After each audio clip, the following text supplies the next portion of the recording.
It's 2004. A man wakes up, chained to a wall in a dark, dingy bathroom. He finds a tape recorder next to him and hears a message from a man known only as the Jigsaw Killer. Dr. Gordon, this is your wake-up call. After realising that nobody is coming to save him, the man is left with no choice but to bite down hard, close his eyes, and saw off his own leg for survival.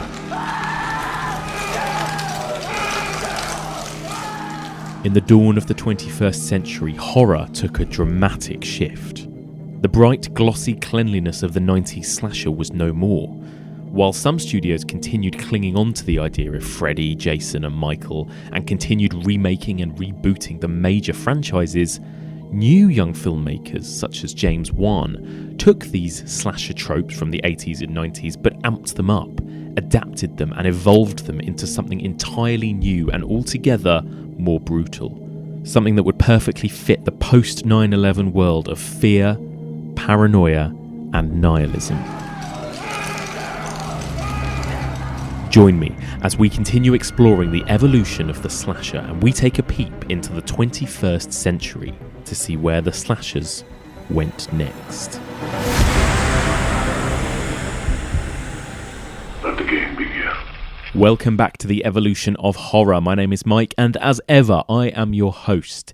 If you're joining us for the first time, then welcome. In this podcast, we explore and dissect the evolution and history of the horror genre by looking at particular subgenres across a number of weeks. We are currently in the midst of exploring the evolution of the slasher, and this is part 12, in which we're going to look into the slashers of the 21st century. Before we get started, don't forget you can get in touch with us anytime. The email address is evolutionofhorror@gmail.com. You can find us on Facebook, that's facebook.com/evolutionofhorror, or on Twitter, that's evolutionpod. You can also find on Facebook the Evolution of Horror discussion group, where you can discuss horror movies, the genre, the podcast, whatever you like, with other listeners and like-minded horror fans. So please do get involved. So we've got lots and lots to get through this week, so we're going to get started shortly. But where are we up to now in our journey through the evolution of the slasher? Well, we are very near the end. We're on the home stretch. Now we're up to the 21st century. And to be honest, after that 90s slasher boom that happened post-Scream, the slashers have kind of died down and we haven't yet had another resurgence. Not in terms of traditional slashers, at least. But this week we're going to be talking about certain films and certain franchises that I think are the next step from slashers. They are, in some ways, the evolution of the slasher. We've actually reached that point now where the slashers have evolved into something else. So we're going to be talking specifically about James Wan's 2004 movie Saw. Now, Saw, of course, launched the torture porn subgenre, which many people would consider something quite different from slashers, which it is, but I think there is a kind of crossover there in the Venn diagram, and I think Saw is that crossover. So we're going to be discussing Saw. We're also going to have a look at another fantastic horror franchise, which is, at its essence, a slasher franchise. That is Final Destination. We're also going to have a little chat about some of the more recent comedic satirical spins on slashers that we've had over the last few years, like Detention, The Final Girls, and this year's The Tragedy Girls. So loads and loads of movies to cover. Now, just a quick warning that we will be talking about Saw specifically all the way through till the end. We will be discussing the twist at the end of Saw 1. So that's a spoiler warning for that. And we do probably go into some minor spoilers for the Final Destination franchise, so just be warned. We'll try and avoid spoilers for those if we can, but they may be littered throughout. So joining me to discuss all things 21st century slashers, I've got two people with me this week, which is an absolute joy. They are both horror film journalists and podcasters. It is my great pleasure to welcome Jonathan Hatfull and Kat McLaughlin. Hello guys, how are you doing? Hello, we're good. I'm Katherine, and I'm a film writer, and I write for various publications, including Sci-Fi Now, Horrorville, Little White Lies, The List, and lots of feminist places. Nice. Keep pretty busy by the sounds of it. There's a lot going on there. Yeah. Jonathan, what about you? I'm the editor of Sci-Fi Now magazine, and 1/3 of Cast and Aroon's horror podcast. Okay, so in theory, like, you guys must have seen pretty much every horror genre film between you both by the sounds of it. That's a pretty good scope you've both got there. Yeah, I'd say between us. I think Jonathan has kind of knowledge of the lower end, more of a knowledge than I do. It's true. You've watched loads. Is that fair? I mean, maybe, yeah. I think like between us, our like DVD and Blu-ray collection's probably pretty amazing. So this week we're going to be talking all about slashers, kind of so last week we covered with Helen sort of 90s Scream, that sort of huge slasher boom that happened, where they kind of got resurrected and became really, really popular again. And then over like that sort of few years, they kind of slowly started to fizzle out again. And then we're going to sort of take it from here and find out what happened to the slasher movies in the noughties from sort of the year 2000 onwards. I mean, just generally, what do you guys think in general of kind of what happened to slashers in the 21st century? I mean, did they sort of carry on? Were they as popular as they were like in that sort of Scream era, would you say? Yeah, I think you obviously kind of at that point you see like the tail end of like the Scream franchise, and we're talking about Urban Legend and the sequels later on, and that's not really a good place to be in. Yeah, and like I think, you know, like there's some quite interesting films we're going to talk about in this that are sort of new twists on slashers, I suppose. You know, they kind of take a kind of structure or format, but they've done something different with them. Because I suppose by this point, it's like how many more movies where you've just got a man with a knife or a machete dismembering people? I think they've pretty much done every possible scenario. So we're going to talk about some movies that, you know, like arguably a lot of people might say these aren't slasher movies, but I would argue that a lot of them kind of stem from slashers, and they're what the slasher movies became, I suppose. But first of all, I think we should talk about, like, because we've talked about this in every era so far from sort of the 70s onwards, the sort of big three franchises: A Nightmare on Elm Street, Friday the 13th, and Halloween. So between sort of the year sort of 2000, 2010, you had remakes of all three of those. You had Rob Zombie's Halloween, obviously, and then Friday the 13th and Nightmare on Elm Street. And you also had Freddy versus Jason as well in that. I mean, just generally, like, any of those films, were any of those films any good? Were you a fan of any of them? Well, I think with the remakes of Nightmare on Elm Street and Friday the 13th, they were done by Michael Bay's production company, Platinum Dunes, and they kind of just did to start off with, I think, very cynical kind of cash cows, remakes and reboots, although they did end up making The Purge, which is actually a new idea, a great idea. Freddy versus Jason was one that I was excited for. I was that age where I was like, yeah, that's actually what I really want to see. Freddy versus Jason. Place your bets. Watching it again, kind of just a stupid stoner comedy, and you're just waiting for that final like 10-minute battle between them where they nod at each other and, you know, use each other's weapons and claws to kill each other.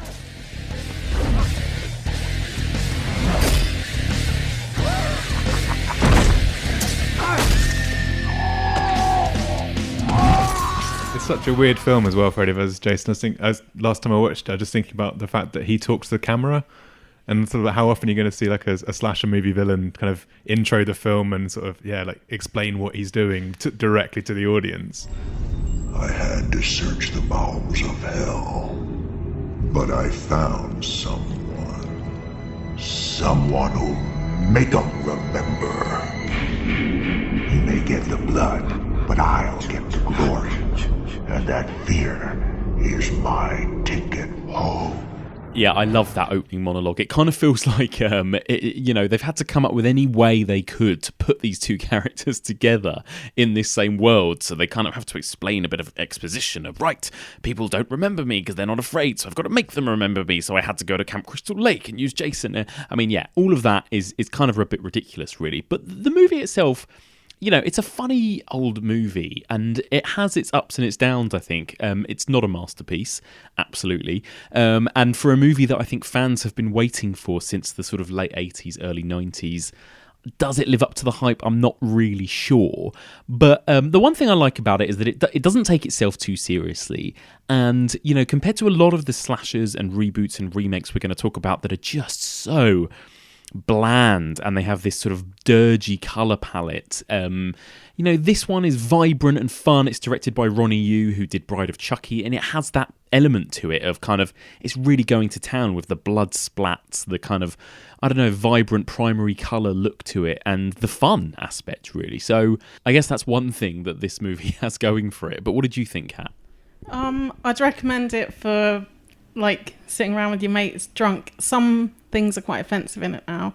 The kind of Freddy thing, I think you touched upon when you were talking to Kim in the first one about how the figures are rather like the boogeyman are made out to be like the heroes or the ones that you're looking up to, and you could kind of equate that with how the superhero genre now is kind of saturated with that. Yeah, definitely. It feels like I was saying this with Brad Hansen, who we recorded another episode with, but we were saying it's like the equivalent of, Captain America's Civil War or something. It's like you're getting these characters together who, by this point, they weren't really scary horror movie killers. It felt like they were like these hero characters that people have posters of them or action figures of them or dress up as them or whatever. Like Freddy vs. Jason kind of feels like the epitome of that, really.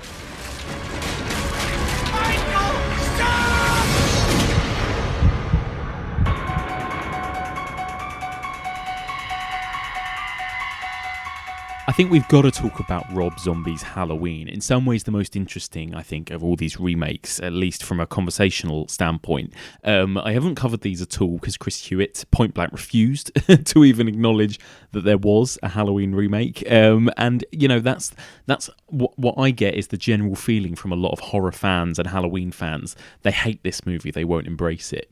But I think what's really interesting is that it's such if you take the kind of slashers from decade to decade, you can see the way that they change and evolve depending on what's kind of trendy or in horror or slashers at that point, and what by 2007, where were we at with horror? Well, we're going to talk about this in a minute in terms of maybe how it relates to what was going on in the real world or whether it was a reaction to the sort of horror of the 90s. But horror was extremely nasty by this point. By 2007, we were in the midst of real grisly, gruesome horror movies. Filmmakers were trying to push and push and push gore and pain to the extreme. Rob Zombie's Halloween is a kind of perfect example of that, isn't it? If you compare that to Kevin Williamson's Halloween H2O 10 years earlier, they're worlds apart. Rob Zombie's got a real nasty streak and really kind of absolutely, I suppose in some ways, much more akin to the sort of 70s grindhouse cinema of things like Last House on the Left or Texas Chainsaw Massacre. It really revels in the sort of pain and scuzzy, grungy nastiness. Bitch, I will crawl over there and I will skull fuck the shit out of you. Oh, I'll get the crutches for you. See what you did, fucking loudmouth. That's all that fucker does is cry. Crying shit. And again, Kim Newman mentioned this in episode 1. He sort of said that Rob Zombie missed the point of Halloween because it wasn't really supposed to be about Michael. It was supposed to be about Laurie. You're supposed to be rooting for these good guys, and Michael Myers is supposed to be this evil shape. But obviously, Rob Zombie is obsessed with Michael. He gave Michael this whole backstory where he's a horrible child that's sort of harming animals and, blah, blah, blah, blah, blah. Do you think that works? I mean, what did you think of the Rob Zombie Halloween remake? Jonathan, what did you think? Actually, I do like the Halloween remake quite a lot, and it feels like I shouldn't, and I get that I shouldn't, because he does kind of over-explain Michael, and he really goes into his backstory, but I think he does move into becoming the shape quite nicely, and I think there's some really strong performances in it, and I think it's probably my favourite Rob Zombie movie, I think, because of the kind of the mythology and the performances, and I think he manages to make the kind of the Rob Zombie sort of mood, like the autumnal sort of grimy grimness of his movies fit that quite nicely. Yeah. I don't always get on with Rob Zombie films, but I think that actually works really well. Yeah, me too. I'm not a fan of Rob Zombie generally, but I think that at least that Halloween remake is different. I think that's the thing, as opposed to some of the other ones we'll talk about. At least it's doing something, isn't it? It's doing something new. Kat, what do you think about that one? Yeah, I mean, he just goes into the psyche of Michael, and he clearly loves the genre, and he loves Carpenter, even though after what Carpenter said about him recently. I think he called him a piece of shit. A lying piece of shit, in fact. Yeah, it is actually, when I first watched it and I saw like the opening with who was the kid? He was so good. He just had an amazing face and like actually really sold that like kind of nastiness. Yeah. I don't hate it either. I agree with Jonathan. I think it is like the probably best Rob Zombie film. And that's the thing, like when it comes from someone who cares about the genre, even if they don't necessarily get it right, I find that like more acceptable than just the cynical, like, let's remake this, here's a scare, formulaic kind of crap. Yeah. On that topic, let's talk about the Friday the 13th remake. If anyone even remembers the Friday the 13th remake, it feels like the most forgettable horror film ever. We gotta get out of here. Come on, you guys. Oh my god. This place is called Camp Crystal Lake.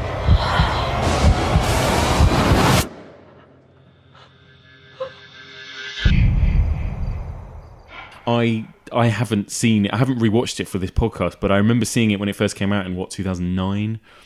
And it's just so by the numbers, isn't it? I mean, I think it opens the opening scene. It kind of gets out of the way everything that happens in the whole first film, where you get Mrs. Voorhees and then she gets killed and then she, blah, blah, blah. And it's like, right, let's get straight to Jason. And then it's just the body count piling up. But I think it's a really good indication of like how much people were over this kind of format by now, it feels like, because it feels like no one really cared about that movie when it came out. I mean, Jonathan, what did you think with that one? I remember it coming out, and I remember that was kind of, I think I'm right in saying it's around the time of like My Bloody Valentine remake, which I actually think's incredible. Yeah, that's good, and that was in 3D. I remember. Yeah, amazing 3D. But yeah, so I guess it was kind of towards the like tailing off in terms of the horror remakes. Because it felt like quite a big one to do so late, I guess. Yeah, we'd had a load, haven't we? We'd had Last House on the Left and all these other kind of 70s movies coming back. Yeah. And it was just, like you said, completely forgettable. Like, I'm really struggling to remember things that happened to it, that happened in it. I remember there's like a plot with some stoners, I think, in the first half, and then the second half is like the teen kids, and Jared Padalecki's running around looking for his sister, I want to say. Yeah. But yeah, it's just... it feels like someone cobbled together two Friday the 13th movies and understood that they need to have Jason crash through things and stab people up, and then it's just completely personality free. And again, it was that was one of the Michael Bay production ones. I genuinely just think it was cynical. That's the only word I kind of have for that film. What was that? So they did also A Nightmare on Elm Street, which actually I find more memorable because of who's in it. Jackie Earle Haley. Yeah. He's incredible. Like, I find him really sinister. And actually, we made Jonathan rewatch the new Nightmare on Elm Street remake, and you don't agree at all, do you? I hate it. Yeah, you hate it. I understand that it's trying to do something a bit different in terms of kind of making Freddy a bit more ambiguous. And it fits in with the Michael Bay produced sort of almost sepia, but kind of like wet, nasty sepia. Everything looks sepia in those films, doesn't it? That's how I picture them all in my head, is looking sepia. Yeah. Grim, just like grim. Damp sepia that's been left outside and it's sort of gone bad. Exactly, yeah. I think they consciously tried to make Freddy really mean because they wanted to get back to that idea of, and the first Nightmare on Elm Street, where he is scary, but he's still funny in the first movie, and in this one, I think they tilted the balance way too far, and it's just unpleasant. And there's the whole sort of they really go deeper into the child molestation thing in this one. Yeah, you have nothing to worry about. This won't hurt one little bit. But yeah, like all of those movies, we've all just said like, some of them are okay, like, but in general, considering these are like big horror properties, none of them were particularly overwhelmingly brilliant, were they? It felt like, have people had enough of these characters now? I wonder. Like, do you think, Jonathan, that we're going to see another successful Freddy or Jason film ever again? I'd like to think that. I'd like to think that someone could do a good Nightmare on Elm Street again. I think that would. I think there are places you could go with it to make it more interesting and to maybe to try a completely different take on it. And I think, obviously, I think we were talking about this earlier, the fact that it's been so influential. You can really see its DNA in loads of really great horror films recently, especially like It Follows. Yeah. And It as well. It's interesting with the Friday the 13th reboot that got cancelled because I think it was because it was the rumor was that it was because Rings tanked so badly that Paramount they just pulled the plug on it. His name was Jason, and today is his birthday.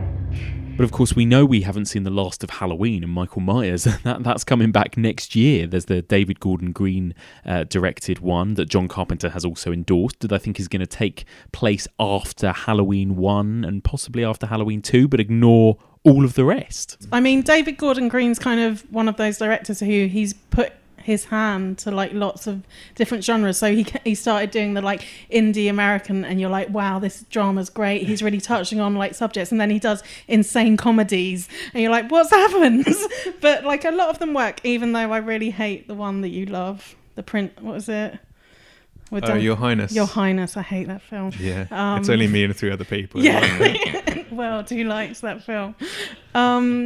Yeah, and I just think he'd be an interesting director to do it because he like just goes for it. He like researches and like he knows his stuff. I think it'd like be decent.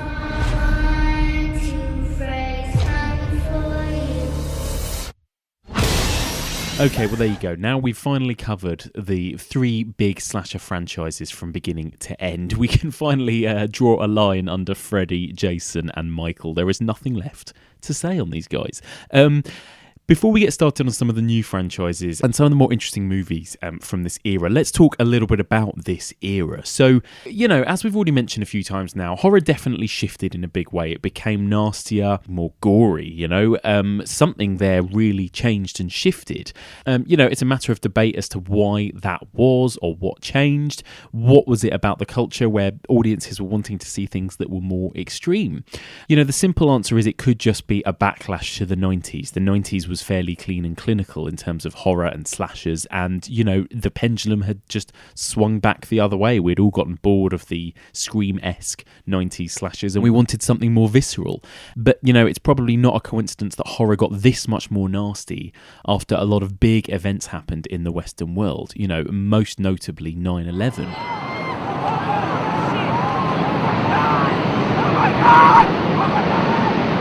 After 9/11, America changed. You know, there was a whole culture of fear and paranoia.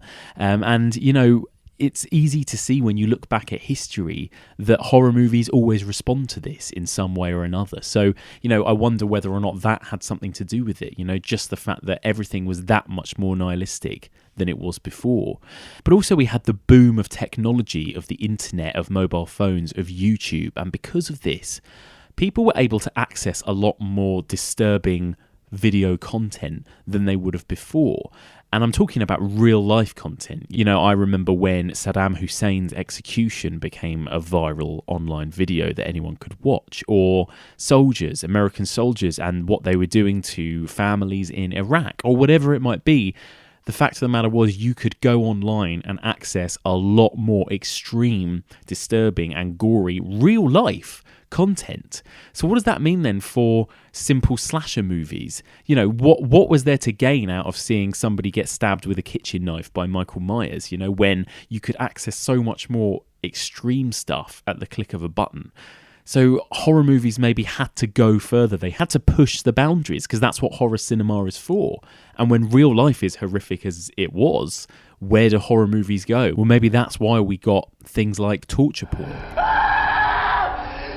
I mean, what do you guys think of that argument? Jonathan, what do you think was the cause of this sudden change in horror? I think it's interesting to look at also at the Splat Pack kind of movement started around kind of, I want to say like 2003, 2004. And I know, like, obviously one of the, I think the most often kind of heard complaints about horror in the 90s was that it was kind of slasher movies, but they were getting like, it was all like PG-13 and it's like no blood and it's TV actors who like don't want to get naked and stuff, and it's like that's sort of like the classic forum complaint about horror in the late 90s. And then obviously in the early noughties you start getting the kind of return to kind of grimy, gritty, brutal 70s and 80s horror with people like Alex Ajar and Rob Zombie and Eli Roth and Neil Marshall and all those people. Well, I just think moving like out of the slasher kind of thing, horror in general, I think Cloverfield is probably one of my like the best post 9/11 horrors.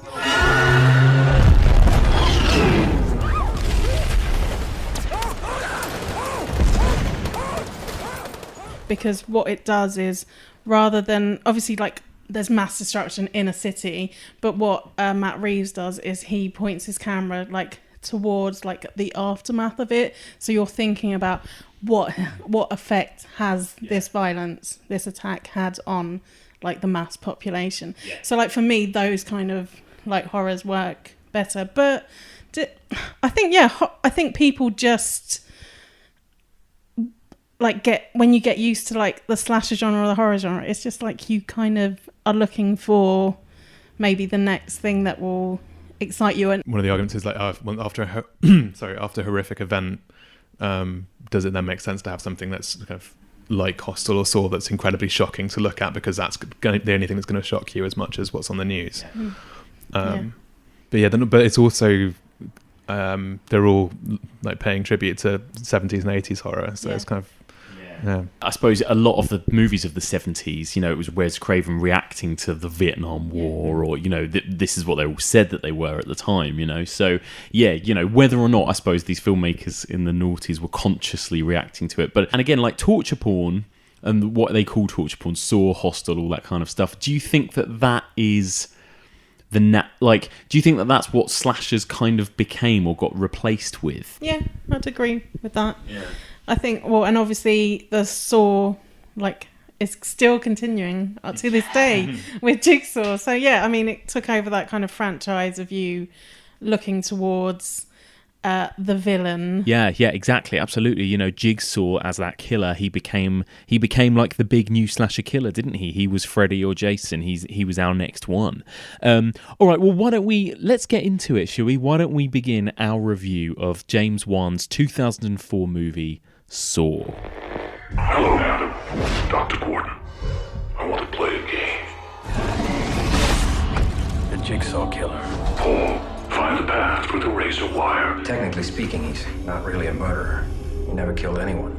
Dr. Gordon, your aim in this game is to kill Adam. If you do not, then Diana will die. He finds ways for his victims to kill themselves. I'm sick of people who don't appreciate their blessings. I've given you a life purpose. Who is that? Who's in there? So the story of Saw, it's a beautifully simple story, at least the first one. They get more and more ridiculous as they go on, but the first one simply starts with two guys waking up in a bathroom, and they're both chained to a wall, and there is a dead body in between them. They both have messages on a tape recorder from a killer who is known as the Jigsaw Killer, and he says that they are stuck in this room.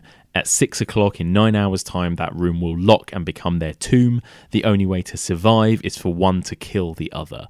And then we get this brilliant kind of long played out, or what's almost like a play with these two guys as they try and figure out a way out together.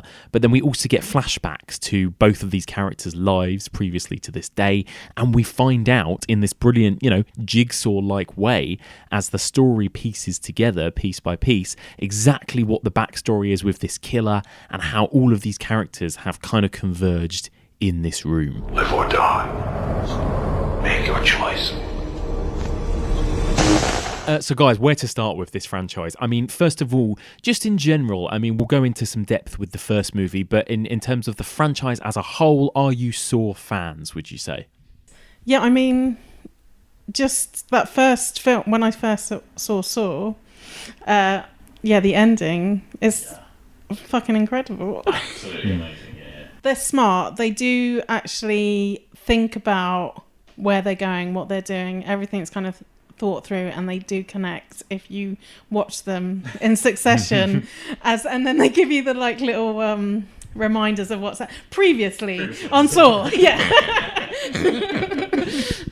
Because we did actually sit and watch them till our eyes bled. Oh my god. watch them all back to back? Yeah, it does work. Yeah, If you watch them in quick succession, it is like watching like a really long television show that's properly thought through, because they connect everything when you get to the end, because they're flashing back and you're like, oh, I know it's not like the most cinematic nice way to like deal with the end of a film by flashing back, but you know, it does the job. And I think in those, so you have that kind of he gets up the end kind of twist, and in all of them you have these twists. So in the second one they kind of focus on like the police investigation. Yeah, it's Donnie Wahlberg hunting for Jigsaw and his then son. and everyone's like punished for what they take for granted, or what some sort of moral dilemma with a nasty trap. Can be pretty flimsy at times. Yes. You have not gone outside enough today. But yeah, thinking back to them, you do have your like most memorable, I know this is really sick, your most like kind of memorable trap or killing. So for me, I always go on about my like the needle pit is like sends, I know it's like the goriest one, but just that kind of the syringes in a it's horrible. Poor Amanda. And the reverse, you've got the reverse bear trap. That's a really memorable one. What else have we got? The other one that messes me up is also in 2. It's where she has to put her hands through like the glass box to get the thing, and she can't get them out again. Yeah, that's rough. That's a rough one. Yeah. They are gross, aren't they? Like, they are gross. But like, there's a definite thing there as well, like you say, of people being punished. That is a slasher trait, big time, isn't it? And it's a bit less now. We're in the 21st century, so thank God it's not just punishing people for like not being a virgin anymore. But instead, like you say, it's punishing people for not appreciating their life or sitting inside for too long or whatever. But it still has that structure where it's like, basically you're watching for the kills and that's it, really. It's the thrill of like seeing what they're going to do and how they're going to outdo themselves. And that was Saw franchise completely, wasn't it? It was like you were seeing these deaths get more and more extreme with each movie. But let's talk I just want to talk in a bit more detail actually about the first one, because like this was kind of the movie that started it all, not just the Saw franchise, but this whole torture porn kind of craze. It felt like it came before Hostel, I think, didn't it? And it was, you know, quite a big deal. But like what was I found interesting about the first one was that it did have those kind of horrific deaths, but it also just had a really brilliant like plot at the centre of it, didn't it? Where it was just like this very simple 2 people in a room. Do you remember kind of so you talked briefly about it, like, do you remember the first time you watched Saw and what your thoughts were about it? Yeah, I watched it in a group with some friends, and we're all really shocked by it. I think because it'd been built up as the incredibly gory Saw, because I remember like there were like those posters with like the kind of the foot, the leg, yeah. And yeah, it was a huge shock, and you're kind of gripped by it, and it's really well constructed. And I think like when you watch it now, you can kind of see the kind of the shoestring elements of it. Yeah. But I think especially the first time you watch it, you're so caught up in it, and it's such a like great conceit. The 2 men chained up in the bathroom. It's just great. That's what I love about it. It's so simple. Yeah. I think like now you kind of you think like, why is there a bath in this warehouse? Like that doesn't make any sense. But obviously at the time it doesn't matter. Like it's where the key goes down. Yeah. But also like I think the thing with that is, or while I'm watching it, is I'm thinking, would I do that? Would I just chop off a limb to get the fuck out of there? Yeah. You have to die. No, I want to live. I want to live. Sorry. I want to live. My family. I think what works so well for Saw as just a perfect scary movie is that it has everything. It has those absolutely excruciating moments of gore, and that's what this franchise I think is most well known for now. Like we've said, it's this torture porn element that Saw really launched, and it has got those excruciating moments where the guy saws off his leg, where the character of Amanda has to cut open another man who is still alive, pull out all of his innards in order to retrieve a key to take off the kind of reverse bear trap that's on her head.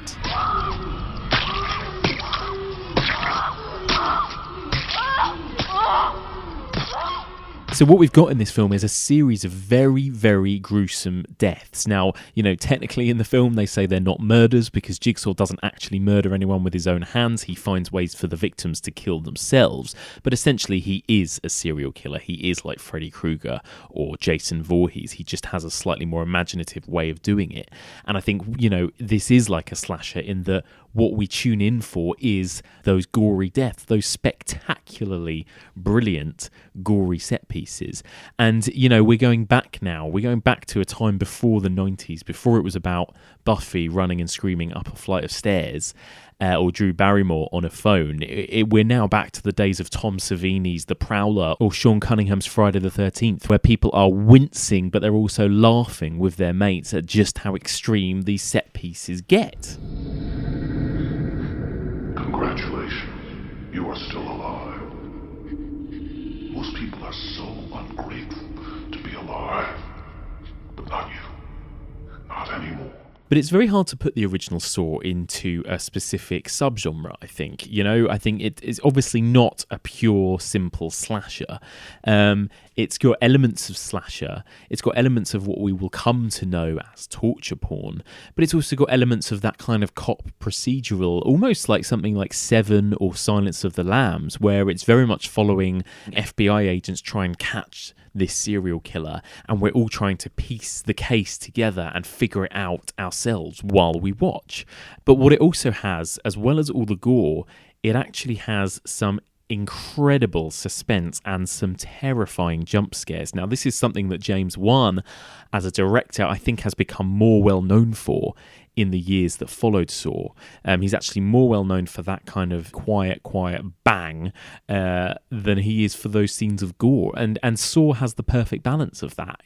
One of my favourite scenes, I think, in the original Saw is the scene where Adam is kidnapped. Someone there?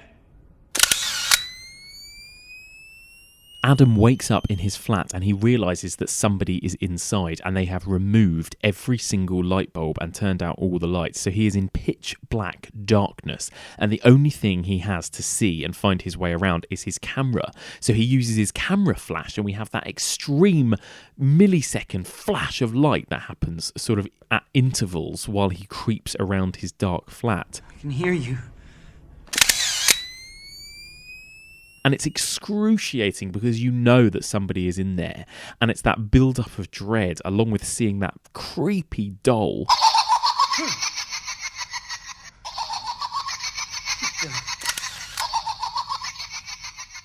And then eventually that moment when the killer pounces out of the cupboard wearing a pig mask. And you just think, what the hell is going on here? This movie throws absolutely everything at you. You've got elements of slasher, you've got elements of killer dolls in there, you've got elements of gore and exploitation, you've got police procedural. And, even though it has every single one of these elements, all of those elements work together so organically in a way that makes you feel like the story is dead simple. Again, at its core, it is just two guys trapped in a room, and yet there is so much going on. There is layer upon layer. Hello, Mr. Hindle. Or as they called you around the hospital, Zap. I still think that's the best kind of twist. He's in the room. Yeah, it's amazing. I love that twist. Absolutely. I don't care what anyone says, that is the best movie twist of all time. It absolutely shits all over The Usual Suspects and Kaiser Soze. Yes, absolutely. Yeah. Because, the whole time it's literally in front of your eyes. It's like a magic trick, but that guy is lying there in the room in between those two bodies. And apart from at the very beginning of the film, we don't really notice him. And none of us question, why is that guy there in the middle of them both? You forget so much about it because you're so entwined in this big spiderweb story. And they lay it out so obviously, where they say, no, Jigsaw doesn't kill people, he makes other people kill. So why are we seeing this other actor, whoever he is, Ben from Lost, who's going around, killing people, and why are we assuming that's him when they've actually laid out for us really obviously, no, he doesn't do that, he makes other people do it. So it's like, that's what I love. Like, the best twists are the ones where you're like, oh, of course it's fucking not like that. It's so good. It's really clever. But then, so you guys sound like you're fans of the sequels. I'm not so much a fan of the sequels, but I've only ever seen them all once. I literally watched them like year by year as they came out. But I just remember thinking this. It felt like just a desperation to, okay, we've got to have extreme kills. We've got to have this mind-blowing twist, and it felt like what was so good about the first one was that the twist was so simple, but they had to get so complicated. And I remember going, there's one, isn't there, that actually takes place at the same time as another one or before another one, and all these things going on. And then it actually turns out that Jigsaw had a helper, and then he had another helper, and then he's got a follower, and he's got a wife, and But then, like, the twist is that, like, one of his victims is the helper as well. That's has that ever been done before? Yeah. You know, they are, like, breaching new territory, really, when you think about it. And, like, you do, when you watch them all in a row, and I feel like we're, like, recommending this for a thing that people should do, but it really does make probably a lot more sense. It is a better thing to do, though, yeah. 'Cause I think if you... I remember, like, I think maybe it was 4, and I had no idea what was going on anymore. No. There's that middle 4, 5, and 6. I couldn't tell you a thing about what happens. Yeah, it's because they're so densely loaded with stuff that you need to know. So all the Hoffman stuff, for example, like that, because that comes in 3. It's nuts. But yeah, just it relies on you having all this stored in your memory to really kind of appreciate it. Yeah. I think otherwise you are just going for the kills. Yeah, and obviously that's why it did really well. But I think that's on revisiting it actually holds up really pretty well. Obviously there are some naff ones. But 6, I think especially, is really good. That's the kind of health insurance satire one.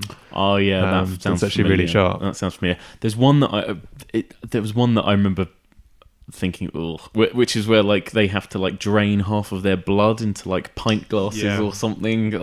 Which one was that? 5 maybe. I think that's 5, yeah. Oh god, I mean they are incredible. Like these set pieces. Who dreams up these things year on year as well? It's amazing.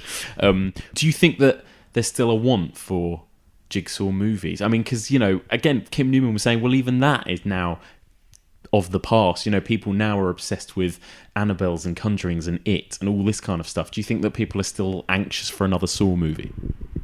I think it definitely has its place because I think people love that kind of franchise. But I was saying earlier to Jonathan about how we're kind of moving into the internet now. That's what the horror genre is kind of aiming for without, and I like the ones that do it without being preachy. Yes. So Jonathan recommended it to me, Unfriended, and I was thinking that actually you could think of that as like a modern day slasher because it is that kind of just simple setup as they're punishing these people for something really nasty that they did, and it's very efficient and it's not funny. It's just straight up and the kills are all different and stuff like that. But that just sort of that was a few years ago now though. Yeah, there was another one that was quite bad like that about like a kind of Facebooky killer. What one was that? I can't remember what it was called. Friend request, it is complete bullshit. I'm sorry. Okay, so if you're catering it to like a horror audience, what you don't do is make the goth weirdo in the corner the villain. Yeah. Like seriously, like don't befriend that goth loner. You'll get murdered. It's like no, you don't know who your target audience is. It's terrible, and I hate it. Yeah, that's so true. And that is what a lot of horror fans don't like about the 90s ones as well, isn't it? Where it's like, instead it's the popular girls and it's not the other or whatever. Yeah. And then like, obviously we just talked very briefly, I won't talk in detail, but like everything that came after Saw then, I mean, you mentioned briefly, Jonathan, like all of those other directors and those other movies like Hostel. I mean, what are your thoughts on the Hostel movies, Eli Roth movies, that kind of a thing? It's kind of tricky, I think. Because there are some from that era that I think hold up really well, and I think Hostel does as well, to be honest. But like a lot of the nastier ones, I think, have a lot of merit to them as well. Like Wolf Creek, I think, is like a slasher that is really excellent and kind of continues to be actually really good. The sequel and the TV show. Hostel, I think that the first one holds up really well, and I think it is clever and it's really well done. I haven't seen Hostel 2 recently enough to really like offer a constructive criticism of it. I think I saw it at uni and I was probably just sort of like, yeah, it's fun. Yeah, exactly. Yeah. But yeah, it's sort of, it does kind of, that sort of torture porn Gorno umbrella is obviously like, it's a really horrible label because it is just calling them porn like outright. It's kind of, and it seems a bit harsh that it kind of got taken up as the accepted name for that subgenre.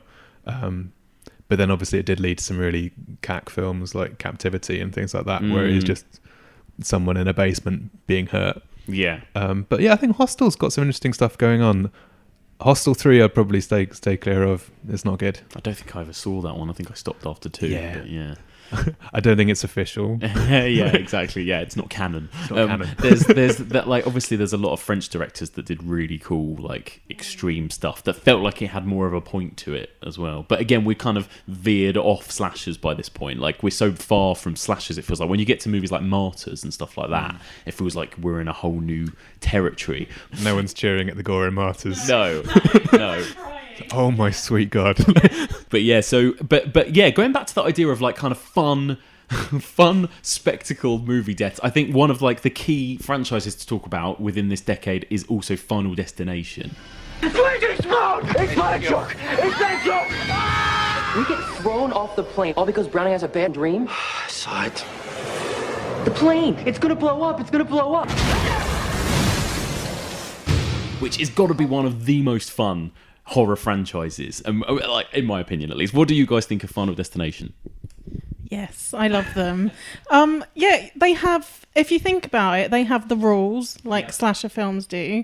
So the rules in Final Destination are that death has a design and you can't cheat death. So at the beginning of each of the movies, you have someone who has a premonition of a major freak accident.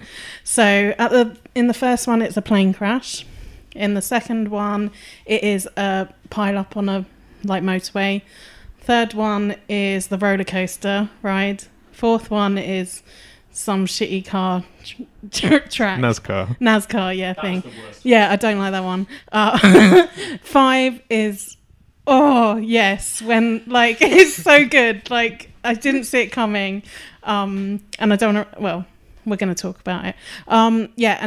So 5 is the, it's a bus on a suspension bridge. So it's like more kind of like a old fashioned kind of disaster movie on a suspension bridge kind of thing.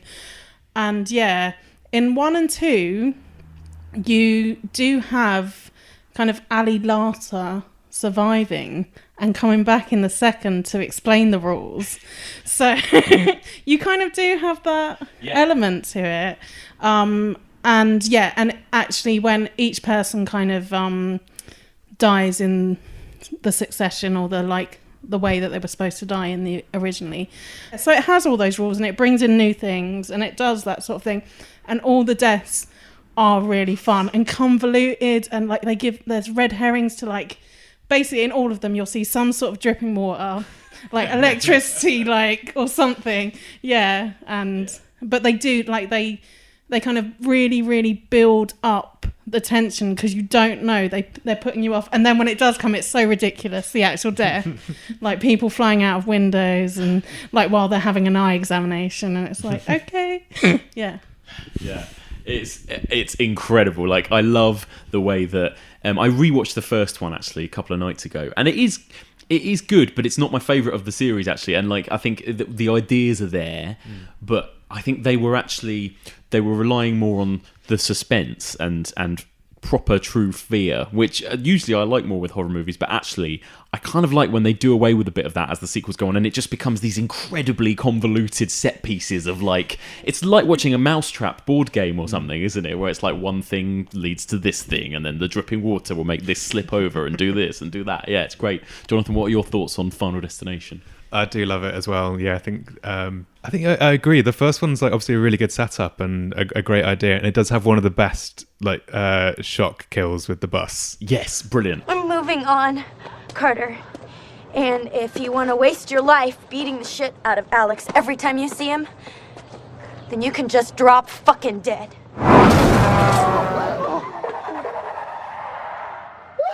But then I think, just 2's incredible.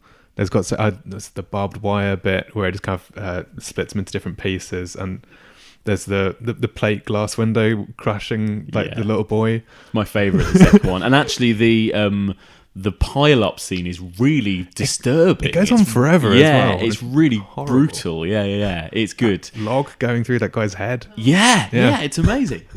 Well, what we were saying actually was with the first one, it doesn't have the kind of ironic like hints. So in the second one, it gets silly with like you've got like some guys on a bus shouting "pile up" as a precursor to the events. Then you've got like "Highway to Hell" playing on the radio, and like that the kind of music element was introduced in the second one and so forth, and it gets kind of like ridiculous. But yeah, I think the first one was kind of very straight. Yeah, this is what happens, these are the rules. Yeah, and it's basically in the Omen thing of like, premonitions of your own death. Yeah. It is played very straight, actually. It doesn't feel like it's played for laughs, which I remember from seeing all the rest of the cinema. They definitely were. People were whooping, cheering, you know. There's that one scene in the first one when the teacher, whose name is Val Luton, which I thought was interesting when I rewatched it. I was like, oh, Miss Luton, Val Luton. And obviously there's that bus scene. I was like, when Val Luton gets killed in her house. And that is the scene where I think that's where the franchise went, because it's like ridiculous. You know, she sets fire to something and then a knife drops on her and then something catches fire. Then this explodes and then this leads to that. And it's like, they kind of looked back at the first one and went, that scene, let's do more of that kind of a thing.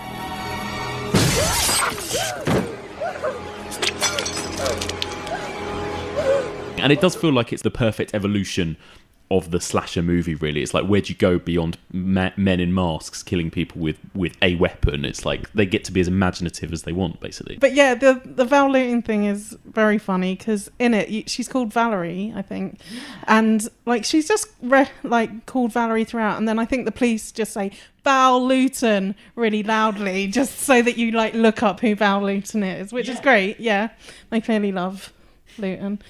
I just think it does a good job, and I think it does kind of just carry on the tradition with the rules and everything like that. Yeah, and it's got like a really clear mythology as well. I think that's something that I'd kind of forgotten about, is that the events of the first film are referenced through, I think all of them kind of pick up, or have maybe not through. They're referenced like it's 180, Flight 180, isn't it? They're referenced throughout, apart from in the last one where they try and not mention it at all because of what happens at the end. Yeah, it's so good. The fifth one is excellent. I just remember in general the fifth one, I've only seen it once, but also the fifth one has a gymnast death, which is amazing, where she basically like snaps herself in half, doesn't she?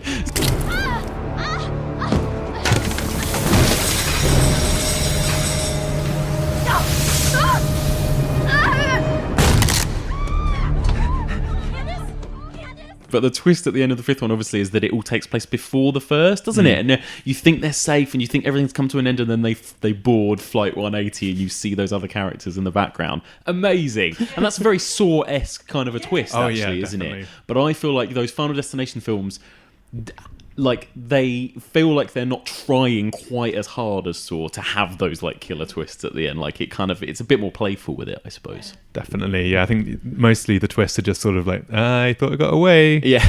But yeah, like, you're absolutely right about the whole like crowd pleasing thing. I just remember watching like 3 in the cinema and like hearing like cheers and stuff. And there's it's Chris Lamch in 3 who he gets hit. I can't remember what he gets hit with, but it ends with sort of his hand sticking up with the middle finger up, just like pointing at the crowd. That's like yeah, amazing. Yeah, so good. Like really, really fun, like proper crowd pleasing horror movies. I think those were.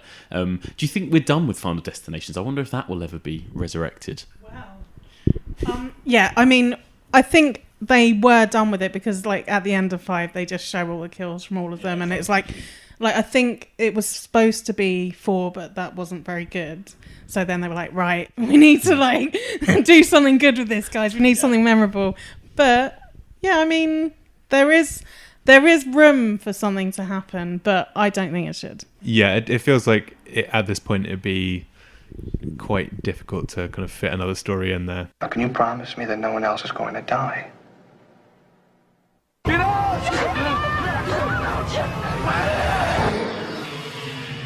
Love those films, absolutely love them. So the Final Destination franchise finished in 2011, and the Saw franchise finished, well, it officially finished in 2010, although of course we have now had a new Jigsaw movie this year. But those franchises were kind of put to bed a few years ago. And so what's happened since? What have the 2010s been about in terms of slashers? Well, what I find really interesting is that over the last few years, I think we've been obsessed with looking back. And the slasher movies that we have had predominantly haven't been set in the 2010s. They've been set in either the 1980s, the 70s, or the 90s. But particularly the 80s. I think that in the last few years, with things like Stranger Things, with this kind of Stephen King resurgence, with It Follows, there's been an absolute surge in looking back, in fetishization of the 1980s.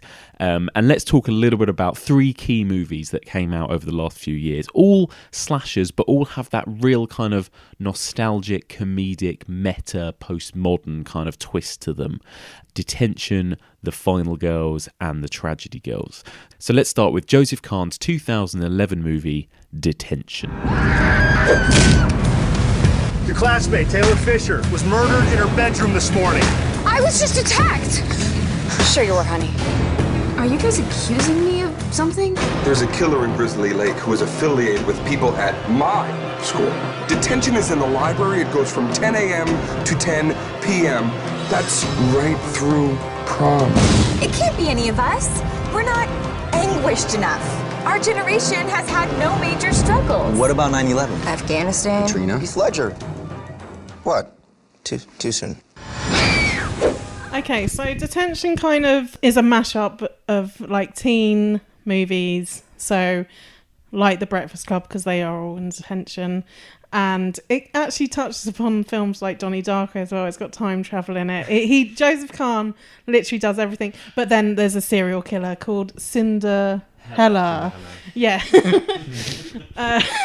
Yeah, and it is like literally him just kind of going through teen movies and like slasher films and taking people off and making kind of like meta comments about it. And I think it's like hugely entertaining. Yeah, again, I really enjoyed it. I saw it after I think it had come out. I think I saw it on DVD, and it was one of those things that people had recommended to me a lot, but never really explained what it was about, and I kind of wasn't prepared for it at all. And it is like, yeah, kind of. He's on another plane. He's so like cine literate and hyperactive, and it is like very quick. Everything, like he references things so quickly that maybe you need to go back and watch it to kind of take it all in. It is very kind of in your face. But what it kind of, I guess it does, is it does, one of the lines in the film is the 90s are the new 80s, and with Joseph Kahn thinking, okay, so we've moved on from that now. We're not going to continually reference the like Halloweens and the Friday the 13th. We're going to do Scream. We're going to like work with these new ones. But it hasn't really worked that way because we're kind of back at the 80s again. Yeah, I think it's the film that I kind of feel like is closest to Detention that I've seen is probably All Cheerleaders Die, the Lucky McKee and Chris Sivertson one. Yeah. I love that film, but again, that's really heavily referencing the 80s. It's all like Steven Spielberg and kind of like 80s horrors. Yes, definitely. Whereas Detention just feels like it doesn't have its focus on any one thing for particularly long. It's kind of all over the place, and it's really quick and really funny. And I love the performances in it. I think, Josh Hutcherson's really good in it. And I remember being quite surprised by that because I think I'd seen that. I can't remember if I'd seen the Hunger Games beforehand or I'd seen him kind of be a kid actor in some other things. This must have been just before the first Hunger Games, I guess, wasn't it? It was 2011. So he had this cool role, and then the Hunger Games came along and kind of made him the nerd for about 5 years. Yeah, definitely. But he's bringing it back. Well, like I do like what Detention is trying to do, but I just found it so like excruciatingly irritating in its execution. I rewatched it the other day, and first time I watched it was I was with friends, and I don't think I was paying much attention to it. It was one of those nights where you sit around with drinks and you have a film on. But I watched it properly, and I just was like, this is just the most annoying, shrieky, shrill, awful movie. Stalkers are so 2011. Get out of my room, you pedophile! But I get what it's trying to do, and it is. But I don't know. can anyone do this now post Scream? I don't know. Like it basically feels to me like it's just a sub Scream, really. Like it's going, oh yeah, you're like Nev Campbell, and oh yeah, you're like, I don't know. Like I feel like we've seen. It feels like, I know that they're updating it, but it still feels like a dated concept in a way. Yeah, I thought it was just like unbelievably irritating, but it's good that you guys liked it because it means that we've got a good balance there of opinions. But then, like, Detention kind of, when I was watching Tragedy Girls, which is a new one, it showed at Fright Fest, there is a direct reference between the two because Josh Hutcherson is in both. And it has a very similar tone, but it's not as in your face. It's not continually just referencing stuff. It adds something new. So maybe that's kind of where the line's kind of drawn. Anybody could be next, even you. You can find more information on our Tragedy Girls Twitter page. So yeah, you have the two teenage girls who are obsessed with serial killers and killing, and they take hostage a serial killer who they admire, and look, I admire your work, teach us more, kind of thing. But I think it kind of moves on to kind of the social media aspect. Again, I don't think it's being preachy in just kind of like, it's just presenting what the world is today and how like people are interacting. But yeah, I found their two performances excellent. The kills are funny. Yeah, I thought it was really sharp and funny, and I think it's so easy for those kind of films to feel dated like immediately. I think like Unfriended as well, we're talking about, that's true. They're not going to have that timeless quality necessarily, are they? Yeah. But like at the moment, I think it's a lot of those films kind of feel dated by the time they've come out. Like, do you remember Chat Room with Aaron Taylor Johnson? Yeah. So that's not one to watch. But and that was directed by Hideo Nakata, wasn't it? Yeah. Oh, God, what a sad decline that was. But anyway, God. Anyway, but yeah, Tragedy Girls, like that. I enjoyed that one more, and I don't know why. Maybe it was just the way it was directed, the way it was written wasn't quite as like shrill and shouting at me for 90 minutes as much. I think with Detention, I think maybe for me it just threw so much at you. It was like time travel and 80s and 90s and this and that, and like, I don't know, I was kind of feeling like he was just trying to put anything in to make you laugh or to look clever more than like creating a coherent story or film in a way. But yeah, Tragedy Girls, like I think Tragedy Girls like had this friendship at the core of it. It had a bit more heart to it. I think it had a bit more of a proper story with characters that you could kind of get to grips with a little bit more. Like the director said when he introduced it at Fright Fest that actually he was taking inspiration not so much from horror movies but from like 90s teen movies in general that he feels like don't exist anymore, like Clueless and things like that. And it's basically Clueless with kills, I suppose, is like what he was after, like kind of smart witty teen movies, but this also happens to have sort of gory murders in it. But also these movies you don't watch to be scared either, do you? That's the thing. Like we're like now talking about these ones and we talk about Tragedy, The Final Girls as well in a minute, but all of these are like definitely on the comedy end of the spectrum, aren't they, really? You're not going to get scares out of them. Tragedy Girls has that kind of like weird twisted sweetness to it as well. Like it is way more about their friendship and kind of how they're not going to get torn apart by anyone, sort of either be it boys or like rival serial killers. Yeah, they are just they're just two best friends who like murdering people and want to have a successful blog. Yeah. And yeah, I mean the kills are great and they're really gory and funny, but it's definitely it's not a scary horror movie. What is that noise? It's Billy. He's coming. Everyone who has sex in this movie dies. It's awesome. No sex.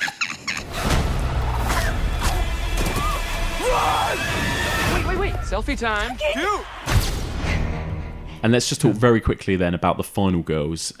What do you guys think of The Final Girls? Jonathan, tell us a little bit about it. I love The Final Girls. It's kind of horror comedy, and Tace Farmiga, who's in American Horror Story, and she's going to be in The Nun as well, is coming up. She plays a teenage girl who's mourning for her mum who recently passed away and was the star of an 80s horror movie that's kind of become a cult classic. And shortly after her death, she and her friends go to see this movie at a kind of revival screening. And a portal opens up and her and her friends kind of get sucked into the movie. And they have to sort of play by the rules to figure out who the final girl is going to be and how to stay alive while this murderer is killing them. And it's it's kind of obviously like a love letter to kind of classic slasher movies and kind of it's basically Friday the 13th. It is, yeah, kind of any sort of horror movie that's set at a camp, basically. But there's like it's playing with kind of time travel a bit as well, and it does have this real heart to it. I found it really sweet and moving, and the performances are all great. Like Taste of Amiga is amazing. Thomas Middleditch from Silicon Valley is great, and Adam Devine and Malin Ackerman, and Nina Dobrev. Yeah, the cast's incredible on that film, actually. And I think like it is also definitely playing more to comedy and kind of unexpected sweetness than horror. There's even wacky outtakes at the end. I mean, it is in no way trying to be a horror movie, is it really? No. But I think, like what you said, this movie's got a kind of sweetness to it, and it is very funny, and it plays on those classic kind of 80s camp horror movie tropes, which is great and great fun.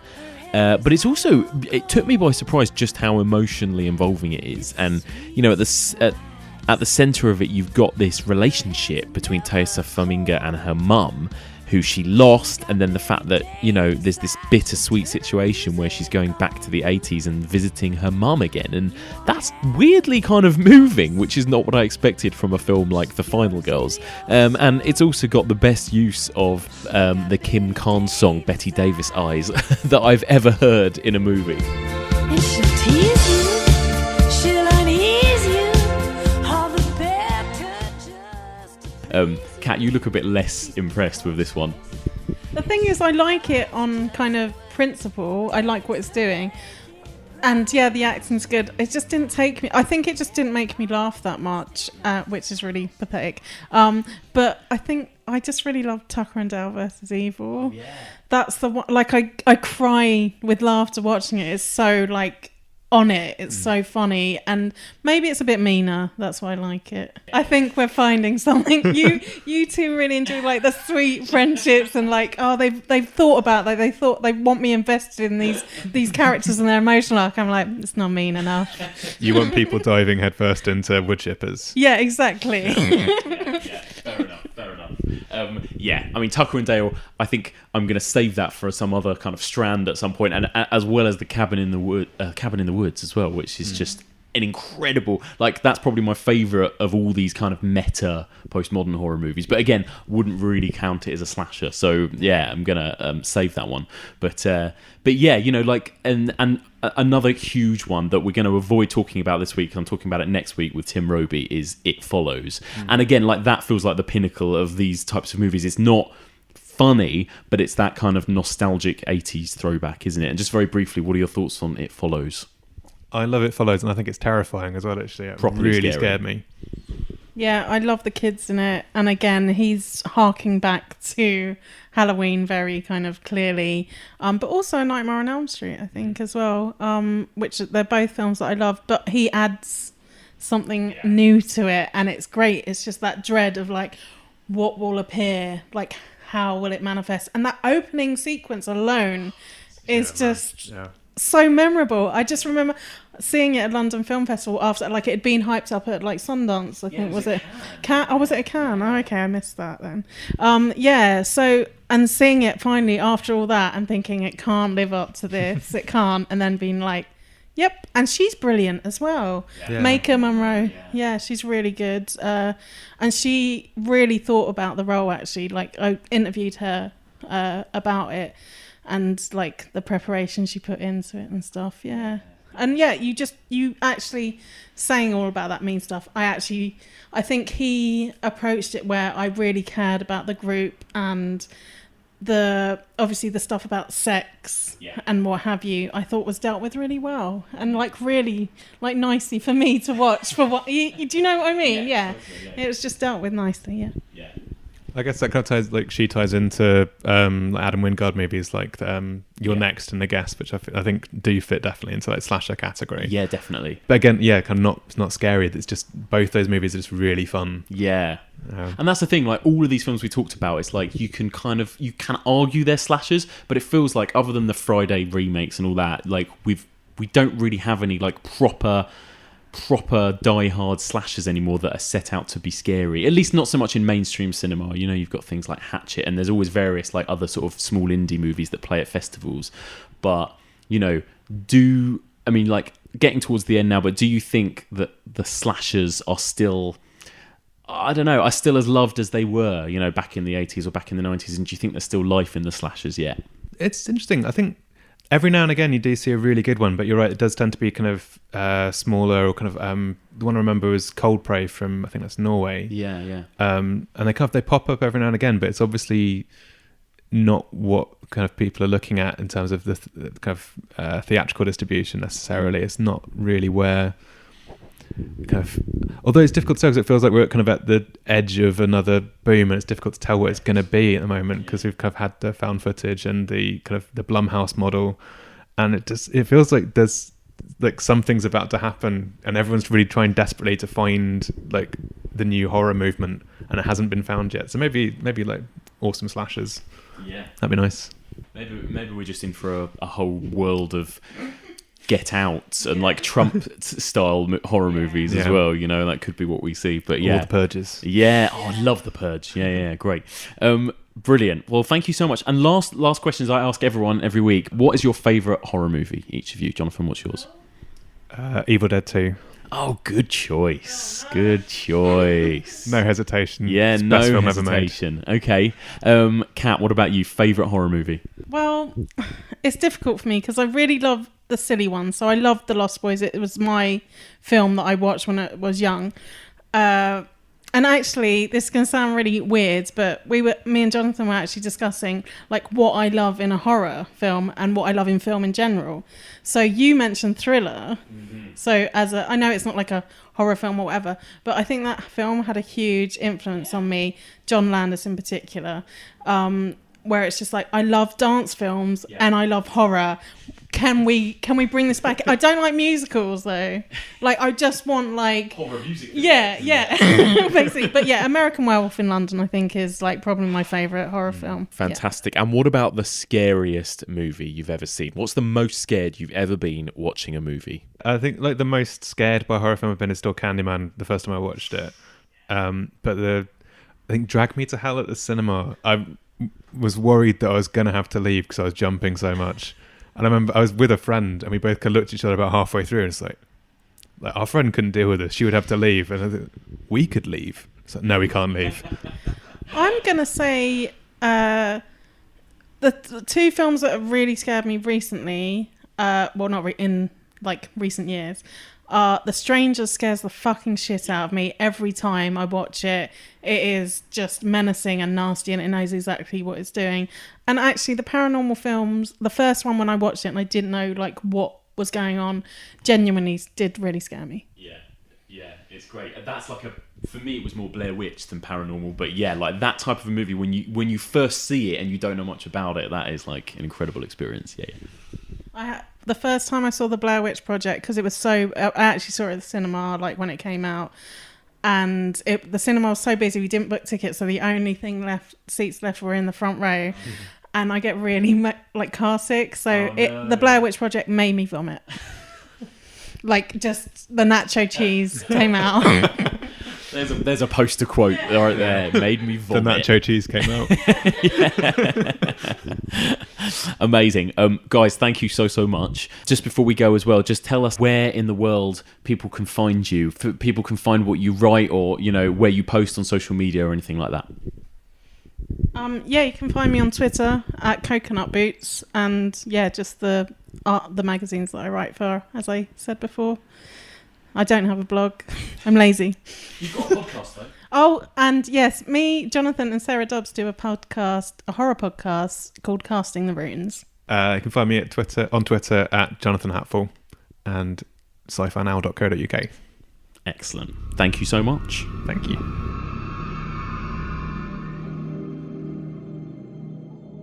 And that's it for this week. Thank you so much for listening, and a huge thank you to my two co-hosts, Jonathan Hatfull and Kat McLaughlin. Now, those guys also have their own horror podcast, so if you want to check that out, I will link to it in the show notes. It's called Casting the Runes, and it's great, so please do check them out. So, I'd love to hear from you guys. Please do get in touch. What do you think of the Final Destination franchise? What do you think of these recent movies like Vinyl Girls and Detention? Am I being a bit harsh on Detention when I say it's one of the most irritating movies I've ever seen? And am I wrong when I say that Saw is a slasher movie, or at least a kind of evolution of the slasher movie? Get in touch and give me some feedback. The email address is evolutionofhorror@gmail.com. You can also find us on Twitter, that's @evolutionpod, or on Facebook, that's facebook.com/evolutionofhorror.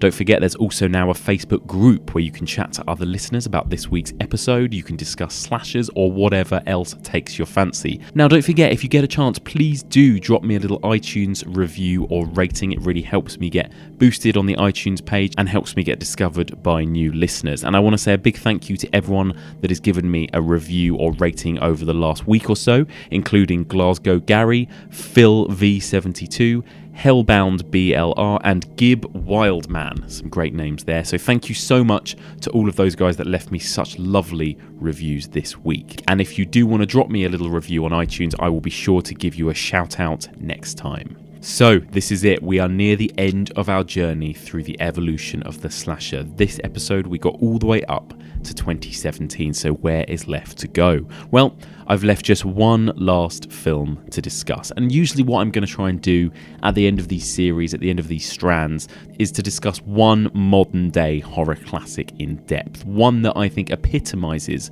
everything we've been discussing over the last few weeks. So, next week I'm going to be joined by the brilliant film critic Tim Roby from The Telegraph, from the BBC, and loads of other very esteemed outlets. He is an absolute master of film criticism and also a very, very nice guy and good friend of mine. So I will be joined by Tim and we will be discussing David Robert Mitchell's 2014 modern day masterpiece, It Follows. Join me next week for all of this and more on the evolution of horror.